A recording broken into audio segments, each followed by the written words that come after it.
জয়গুরু। একজন ঠাকুরকে জিজ্ঞাসা করলেন, ঠাকুর, গ্রহ বড় না ঠাকুর বড়?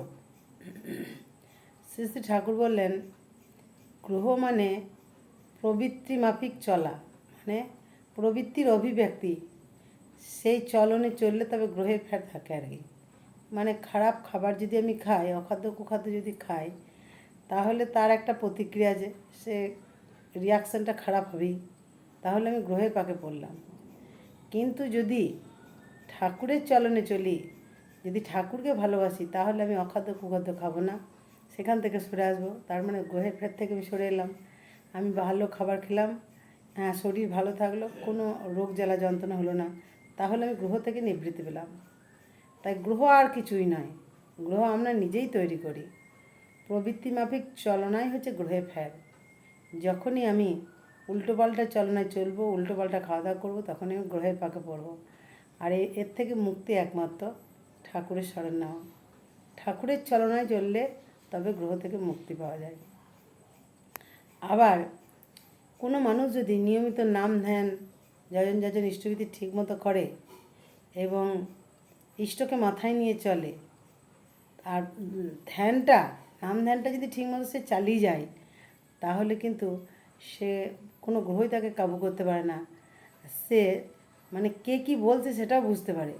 অনেকে বলেন না যে ঠাকুর এটা বলেছেন, আচার্যদেব এটা বলেছেন, তাহলে ঠাকুর এটা বলেছেন কি না, আচার্যদেব বলেছেন কি না, এটা বোঝার জন্য আমাকে খুব নাম ধ্যান করতে হবে।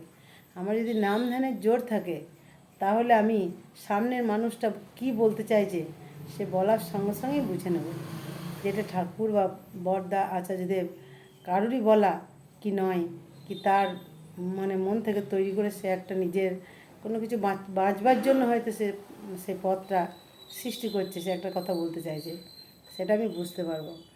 তাই সবসময় নিজেকে সতর্ক থাকতে হবে যে আমি কিভাবে চলবো, কিভাবে থাকবো, কিভাবে বাঁচবো।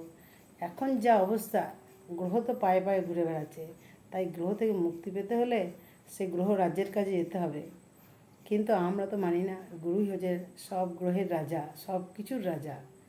তাই আমরা যদি গুরুর চরণ ধরে চলি, আমাদের কোনো গ্রহই কাবু করতে পারবে না। আর নাম, এই মহান নাম হচ্ছে মহা ওষুধ, সব কিছুরই মানে ওষুধ হচ্ছে মহানাম। তাই এই মহান নাম যদি আমি নিই আর ঠিকমতো যদি এই নামটা করি, তাহলে আমার কারোর কোনো মানে পরামর্শের দরকার নেই, কাউকে কোনো জিজ্ঞাসা করারও দরকার নাই। আমি নিজেই বুঝতে পারবো যে কোনটা ঠাকুরের বলা, কোনটা ঠাকুরের বলা নয়, কোন চলনটা ঠাকুরের চলন, কোনটা নয়, কে সত্যি বলছে, কে মিথ্যা বলছে, এটা আমি অনায়াসেই বুঝে যাব। তার জন্য কারুর কোনো পরামর্শের প্রয়োজন হয় না, কারো কাছে যাবার দরকার হয় না, আর কোনো কিছু মানে তোয়াক্কা করারও প্রয়োজন হয় না। আমি সোজা সাপটা সুন্দরভাবে যদি চলতে পারি ঠাকুরের পথে, আমি নিজের ডাঁটে চলবো, কারোর কথাই আমি শুনবো না। সে অনেকে অনেক কিছু বলবে, যে কোনো পথে চলতে গেলেই অনেক বাধা আসবে, অনেক কথা হবে, কিন্তু সেটা বোঝার ক্ষমতা, বোঝার শক্তি আমাকে অর্জন করতে হবে।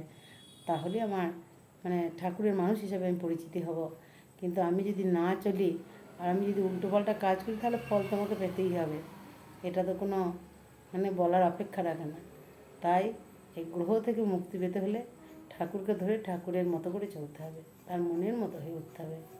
জয়গুরু। পরম পিতার দয়ায় সবাই ভালো থাকুন। জয়গুরু।